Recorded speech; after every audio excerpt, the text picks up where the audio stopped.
రైతులకు యూరియా అందించడంలో కేంద్ర ప్రభుత్వం నిర్లక్ష్య ధోరణితో వ్యవహరిస్తుందని తెలంగాణ సిపిఎం కార్యదర్శి జాన్ వెస్లీ అన్నారు. యూరియా కోసం రైతులు రోడ్డెక్కుతున్నా కేంద్రం స్పందించడం లేదని ఆగ్రహం వ్యక్తం చేశారు.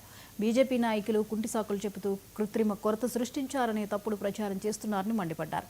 బీజేపీ ఎంపీలు, మంత్రులు కేంద్రంపై ఒత్తిడి తెచ్చి రైతులకు యూరియా అందించాలని ఆయన డిమాండ్ చేశారు. యూరియా కొరత వల్ల రైతులు తీవ్రమైనటువంటి ఇబ్బందులకు, ఆందోళనకు గురవుతూ ఉన్నారు.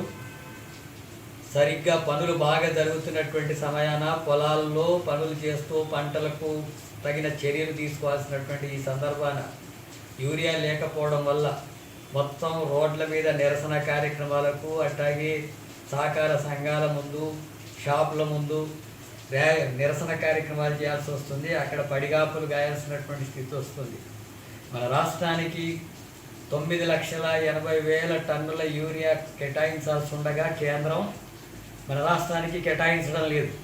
యూరియా కొరత ఏర్పాటు చేస్తుంది. ఆ రకంగా యూరియా కొరత ఏర్పడడం వల్ల రైతులు తీవ్రమైనటువంటి ఇబ్బందులకు గురవుతున్నారు. ఇక్కడ ప్రతిపక్ష పార్టీ అధికారంలో ఉంది అనేటటువంటి ఉద్దేశంతోన ఇప్పటికీ ఇంకా 4.5 లక్షల టన్నులకు సంబంధించినటువంటి యూరియా రాష్ట్రానికి ఇవ్వకుండా కేంద్ర ప్రభుత్వం జాప్యం చేస్తున్నది. వీటన్నిటిని కూడా తప్పుదారి పట్టించేటటువంటి కార్యక్రమానికి పూనుకుంటుంది. దీనివల్ల రైతులు తీవ్రమైనటువంటి ఇబ్బందుల పాలవుతున్నారు. పంటలు నష్టపోయే అవకాశం ఉంటుంది.